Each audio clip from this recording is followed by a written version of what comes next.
Hello, I'm Miranda. I'm a tax partner at Bristows, and I'm joined by my tax colleague, Samuel Rippon. Hello. And together we're going to be discussing the tax issues that affect tech startups. So I guess, Sam, there are three main areas that we get involved in. So there's the investors and how they're going to put their money in and Sure. what sort of tax breaks they're going to get. Yeah. And also, for the investor, obviously very keen to get tax relief when they finally sell their successful company. Certainly, yeah. And of course their employees. They want to make sure that they're incentivising them in the best possible way, which inevitably involves tax breaks. A certain amount of tax, exactly. Yeah. Well, all three very important points, which we see a lot of questions from particularly startup companies, which are very anxious to make sure that they make the absolute best they can of their tax position to make sure that they don't waste any money anywhere. And that first point that you raised, the attracting investment from external investors, is a very good point to start with, because obviously that is one of the first things that new companies will be very keen to make sure that they can do, and that is not only attract the investment, but be able to sell the investment to investors. And one of the best ways to do that is to be able to offer investors some tax relief, or the opportunity of some tax relief. An enterprise investment scheme and seed enterprise investment scheme relief are both very valuable reliefs that investors sometimes can be able to get. Well, enterprise investment scheme, or EIS, that's obviously been around for a long time. Indeed, yeah. SEIS not so long. When did that come in? That was only introduced in April 2012, and initially it was supposed to be for a 5-year period, but now it's going to be extended, we understand, for much longer than that, which is obviously very good for all of the investors that might be able to get the benefit of it. But there are two different kinds of investment relief, and one is very generous, very much more generous in fact than the other one. And SEIS will allow people 50% of the amount that they invest off their tax bill in a year. Which is pretty generous, isn't a it? really serious incentive for some people. But EIS only will allow you 30%, which is still very generous, but just not quite as generous as the seed and enterprise investment scheme is. And what sort of conditions do you have to satisfy to get it? Because it's not that easy, is it? There's quite a sort of, everyone thinks, oh yes, EIS, but actually there's a sort of whole string of conditions that you have to satisfy. Absolutely, and that is where often the difficulties can arise, because it's very easy to think or to assume that EIS or SEIS will be available, but there is, like you say, a very long shopping list of conditions that need to be satisfied. And what is particularly difficult sometimes is that those conditions don't just have to be satisfied on the day the investment is made, but they have to be satisfied throughout the period of ownership of the shares of the investors, which has to be at least 3 years. It's very easy to take your eye off what those conditions might be during the course of that 3-year period and accidentally have those reliefs withdrawn. Yes, because one of the main issues that we've seen crop up is when the company, which can't be controlled by another company. Exactly, yeah. Suddenly something happens on the investment front and it becomes controlled Very by common. an outside investor. Yes. And the poor old individual investors who've got their EIS relief could suddenly find that it's being clawed back again. Exactly. And that is something that people tend to forget about. And it's very important that both the company keeps an eye on those conditions, but also the investors to a certain extent, because obviously there are some things the investors can do which can jeopardise the availability of the relief as well. So they're both, yes, very important issues for them. Yeah. So at the outset, can you just talk me through what the process is in terms of the advance assurance application and what you have to do in order to qualify for EIS? Well, that is a very good point. The advance assurance, at least, is something that certainly I've been asked a lot about by smaller startup companies, because it is something that is extremely useful for them to demonstrate to investors that, look, we will be able to give you, or the company will qualify to be able to give you this EIS or SEIS relief when you make your investment. And so having that in place before you start to seek your investment actually is a very useful marketing tool, as well as being very prudent from a tax planning point of view. And that's sent into HMRC, isn't it? Exactly. They can be a bit slow dealing with it. Well, they can, but quite rarely for HMRC, they will be quite honest about how long these things take. And if you talk to them, the last time I spoke to them, they told me 4 to 5 weeks is normally how long it currently takes for the application to be turned around. And they're normally quite true with that. If they say that it will take up to 5 weeks, then it will. But it won't take any longer than that. So provided you are aware of the fact that it's useful to have this advance assurance done in advance, you give yourself that time period and it will be available. Yeah. And just in terms of the difference between the SCIS and the EIS, I mean, obviously with EIS it's pretty much impossible for directors to participate or employees.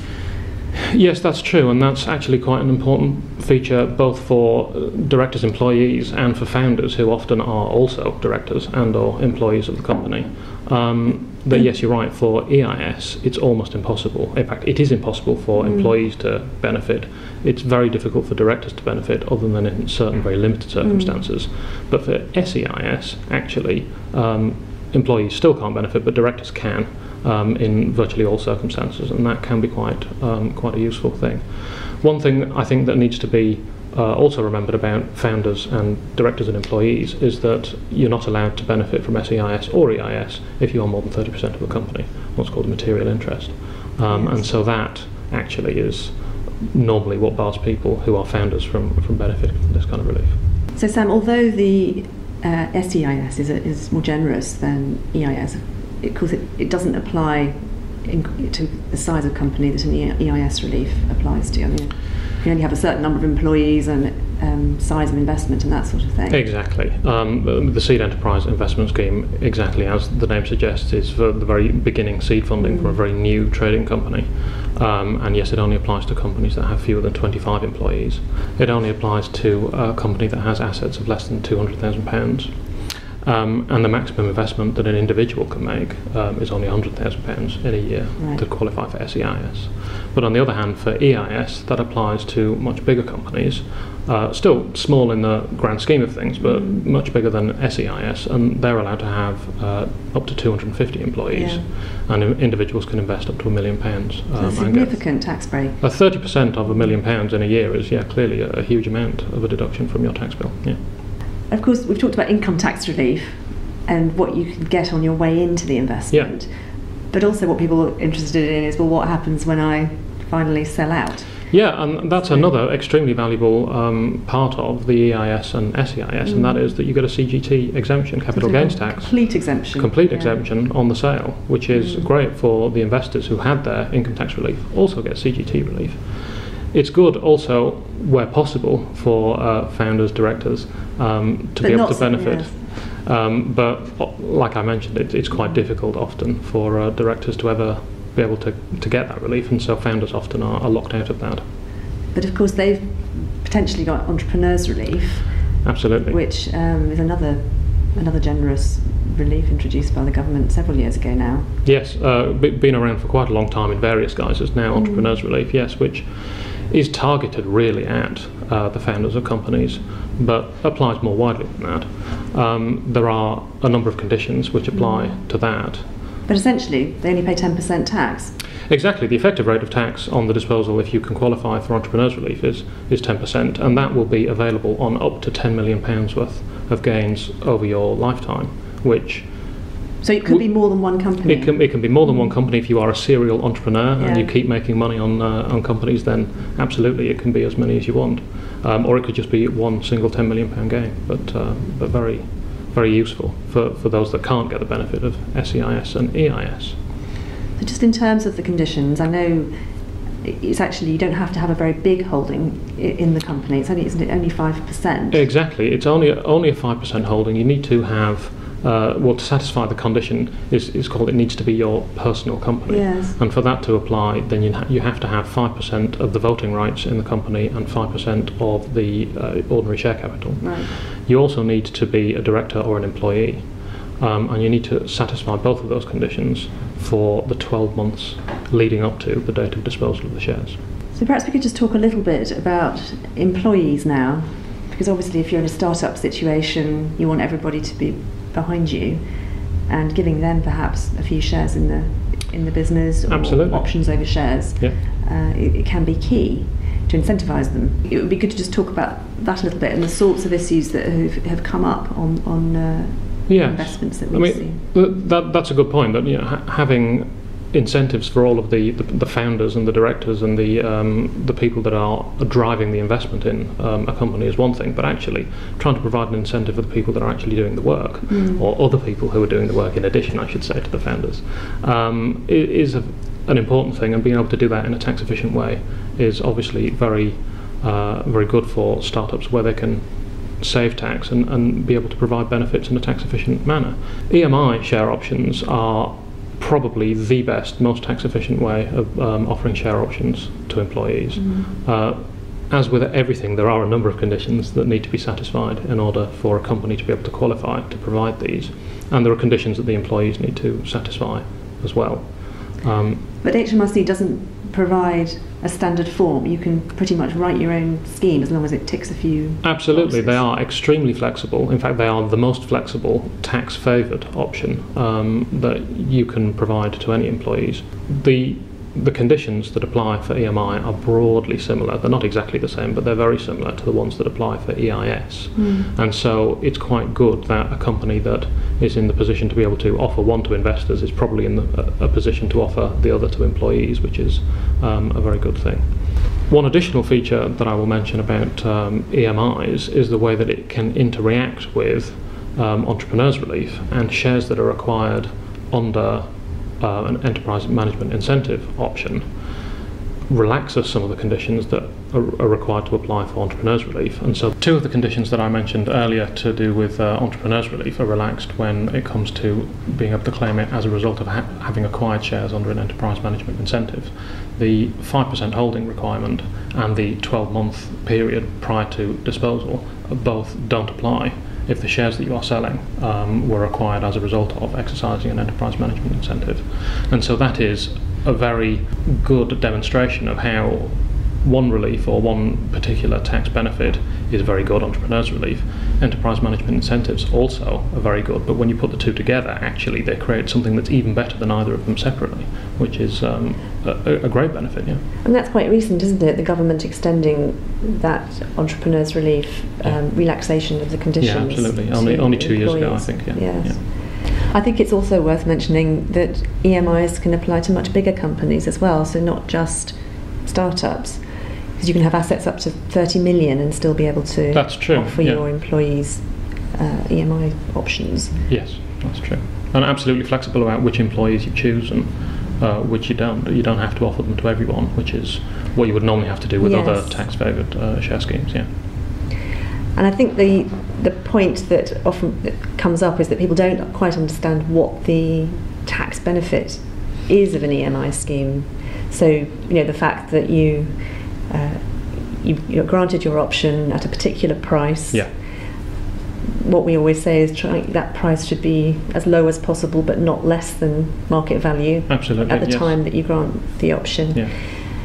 But the tax benefit, of course, is that when you exercise your option, if it wasn't an EMI option, you'd have to pay income tax on the uplift in value. Exactly, yeah. Whereas with under EMI, you don't have any tax charge at the point of exercise when you haven't actually got any money to pay the tax. Yeah. But when you come to sell your shares, you pay capital gains tax, and as we've discussed, entrepreneurs relief is almost certain 10%, which is much better than the rate that you'd otherwise be paying, which could be as high as 28%. Yeah. Companies that are not just in a startup phase, but companies that are bigger than that, as you say, with assets up to £30 million, can offer EMI options to a wide range of employees. So that's quite a lot of tax benefit that people can get from these, and actually the individual limit for granting EMI options is up to £250,000 per employee, isn't it? Which is obviously quite a lot for people to be able to get the benefit of. And a lot better than all the other government-approved schemes that are out there. Yes, CSOP, company share option plans, for example, that's only a £30,000 limit each, so it's a huge increase. And you don't tend to see those as a result in the sort of smaller startup end of the market. Yeah, I think probably for exactly that reason. Another area that we get into, of course, although we're not valuers ourselves, is that when you put in your application to HMRC, you need to tell them what you think the shares in the company are worth at the time that you're granting the options, so that they have a starting point to work out the tax bill for later. Absolutely, and that is a critical point for EMIs, because as you mentioned, that it's the difference between the market value at the date of grant of the option and the exercise price later that will give you the income tax-free uplift in value. But you need to be absolutely certain for yourself and with the revenue what that market value is. And so at the point at which the options are granted, you can approach the revenue to have that valuation agreed. You can either have a professional valuation done yourself, or you could just approach the revenue and say, we have granted options, or we intend to grant options at this particular price. Will you agree that? And they will either say yes or they will say no. And if they say no, they will tell you what value they think the shares have. But it's a very helpful and useful thing for the revenue to do, to give everybody absolute certainty about what kind of tax benefit this is going to generate. And I guess it's helpful if you've recently had an outside investment, for instance, where shares have been subscribed for at a particular price, then you can point to that and say, well, that's obviously what if you've got a real life market value comparable for the share price, then that. So it doesn't need to be an expensive exercise necessarily. Absolutely not, no. You may also be getting a valuation for EIS purposes, so if it's all happening at roughly the same time, you may be able to use the same valuation. The same valuation for multiple purposes, absolutely, yeah. So hopefully that's given you a flavour of the sorts of tax issues you need to be thinking about if you're setting up a tech company from scratch. You need to think about your employees. How are you going to incentivise them? You need to think about your investors. How are you going to make sure they get the tax reliefs that they want? And you also need to think about yourself. How are you, as a founder, going to make sure that you qualify for entrepreneurs relief when you finally sell your very successful company?